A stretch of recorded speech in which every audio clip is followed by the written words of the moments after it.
الرحمن الرحیم۔ السلام علیکم ناظرین، آپ دیکھ رہے ہیں اسامہ کو یوٹیوب چینل پہ۔ آج 7 مئی سال 2020 اور دن ہے آج جمعرات کا۔ تو آج آپ کے ساتھ 2-3 امپورٹنٹ نیوز شیئر کریں گے، تو چلتے ہیں اپنی ویڈیو کی جانب بڑھنے سے پہلے آپ سے گزارش کروں گا کہ آپ میرے چینل کو سبسکرائب کر لیں۔ جنرل فیض حمید صاحب کی ایک اور ملاقات ہوئی ہے وزیر اعظم صاحب سے۔ کیا چیزیں طے ہوئی ہیں اس میں، بڑی مزے کی بات آپ سے میں شیئر کرنے لگا ہوں۔ انسانوں کو تو سنا تھا کہ کوارنٹین کیا جاتا ہے کورونا کی وجہ سے، لیکن اب انسانوں کے ساتھ ساتھ صرف انسان ہی نہیں کوارنٹین نہیں ہو رہے، بلکہ سرکاری دستاویزات بھی کوارنٹین ہو رہی ہے، اور جو نوٹ ہے کرنسی نوٹ وہ بھی کوارنٹین ہو رہے ہیں۔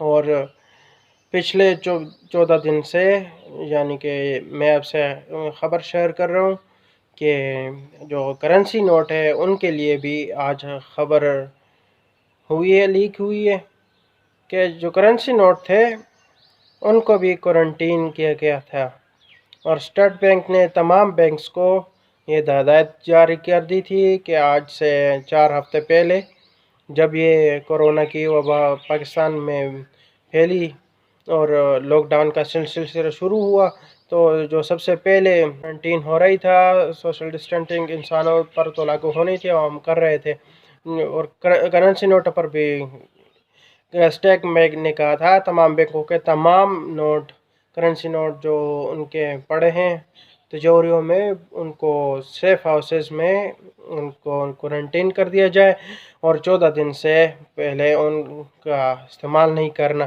اب اسٹیٹ بینک نے دوبارہ اجازت دی ہے جناب کہ اب 14 دن کے بعد آپ کرنسی نوٹ جو آپ نے اسٹور کیا ہوا ہے ان کو آپ استعمال کر سکتے ہیں، جو کوارنٹین تھے بنیادی طور پہ۔ وہ اس لیے کہ سائنسدانوں کا اور ڈاکٹرز کا یہ خیال تھا کہ جناب جو وائرس ہے کورونا وائرس، کرنسی نوٹ پہ بھی 10-12 دن تک الائیو رہتا ہے، زندہ رہتا ہے، اور 10-12 دن کے بعد وہ غیر مؤثر ہوتا ہے، وہ اپنا کام جو ہوتا ہے نقصان والے پروسیس سے گزر جاتا ہے۔ اسٹیٹ بینکس نے یہ جو دیکھ رہے تھے، ہم بھی حیران تھے کہ نئے نوٹ اے ٹی ایم میں نئے نوٹ نکالتے تھے، اگر آپ نے کیش کرنے بینکوں سے اگر آپ نے پیسے لینے تھے تو وہ اضافی نئے نوٹ چھاپے، تمام بینک کے پاس جتنے سٹاک تھا اتنا اس نئے نوٹ دے دیے تھے کہ آپ اس کو استعمال کریں، پرانے نوٹ کوارنٹین ہوئے ان کو استعمال نہیں کرنا۔ تو یہ خبر تھی، دلچسپ خبر تھی، میں نے کہا آپ اسے شیئر کر دیں۔ انسان ہی نہیں کرنسی نوٹ بھی کوارنٹین ہوتے ہیں اور ہوئے ہیں، لیکن اب اجازت دے دی گئی ہے، اور اب مزید نوٹ اسٹیٹ بینک نہیں دے گا، اب آپ کو پرانا نوٹ کا سامنا کرنا پڑے گا۔ اسی طرح عید پہ بھی خصوصی طور پر عید پر نئے نوٹ نہیں شائع کرے گا۔ آئی پی پیز ایک اور خبر، یعنی کہ پرائیویٹ بجلی پیدا کرنے والے گھر، انڈیپینڈنٹ پاور پروڈیوسرز، آئی پی پیز ان کو کہا جاتا ہے، پرائیویٹ کمپنیز ہیں جو بجلی پیدا کرتی ہے اور آگے بیچتی ہیں۔ اور آپ کو پتہ ہے کہ ایک ابتدائی طور پر تحقیقات ہوئی، پتہ چلا کہ آئی پی پیز نے جو ایگریمنٹس نے کیے ہوئے ہیں، ادروائز جو مختلف 2 نمبریاں کی ہوئی ہیں، اس میں انہوں نے اربوں نہیں کھربوں نہیں بلکہ ہزاروں ارب روپے کا ٹیکہ لگایا ہے پاکستان کو اور پاکستانی عوام کو، اور اس کو ریویو کرنا ہے۔ اس میں تمام بڑی بڑی پاور کمپنیاں ہیں، وہ آ رہی تھیں، اس میں میاں منشا صاحب کا نام تھا، سرفہرست ہیں، اس میں کیبنٹ کے کچھ لوگ ہیں ان کے نام بھی ہیں، اور ان میں بابرتا تھا، کچھ شوگر ملز والے بھی ان کے بھی نام تھے، اپنی آئی پی پیز۔ تو یہ تھا، اور یہ رپورٹ ہو گئی، تو پھر کل انکشاف ہوا کہ وہ رپورٹ اچانک غائب ہو گئی ہے، وہ رپورٹ مل نہیں رہی۔ ایون اسد عمر کی جو کاپی تھی وہ بھی کہتے پتہ نہیں کہاں چلے گئی۔ پھر شیخ رشید صاحب نے کل انکشاف کیا، مجھے بھی نہیں ملے، میں ممبر ہوں ECC کا. میں نے جب اسد عمر صاحب سے پوچھا میری والی کاپی بھی کہیں چلی گئی ہے، وہ مجھے بھی نہیں مل رہی. تو یہ سارا کچھ کہاں گیا؟ کیا یہ بچایا جا رہا ہے؟ تو میں آپ کو بتا دیتا ہوں جناب، مایوس ہونے کی خبر نہیں ہے، اس لیے میں نے کہا کہ اچھی خبریں. اس میں دو چیزیں تھیں. وہ جو کمیشن رک گیا تھا، سپریم کورٹ کو اپوائنٹ کرنا تھا سابق جج اعجاز شاہ کو، اس کو اپوائنٹ کرنا تھا، وہ بھی اپوائنٹمنٹ رک گئی ہے. وہ کیوں رکی ہے؟ اس لیے رکی ہے جناب کہ ایک چانس IPPS والوں نے کہا ہے کہ اونرز ہیں، انہوں نے کہا ہے کہ ایک ہمیں موقع دیں، کیونکہ جو پہلی رپورٹ تیار ہوئی ہے ہمیں نہیں سنا گیا. اور یہ بات صحیح تھی کہ اگر ان کو سنے بغیر کوئی بھی رپورٹ سبمٹ کی جاتی، اس کی بنیاد پر کوئی کارروائی شروع کی جاتی، تو ہونا یہ تھا کہ وہ عدالتوں میں جاتے ہی پہلی مرحلہ ہمیں ٹھپ ہو جانا تھا وہ معاملہ، اور وہ سارا پروسیس دوبارہ شروع کرنا پڑنا تھا. اس لیے ایک تو یہ ہوا کہ ان کو ذرا سن لیا جائے گا، سننے میں کوئی حرج نہیں ہے، اور اس کو سن کے جو رپورٹ تیار ہوگی وہ زیادہ مستند ہوگی.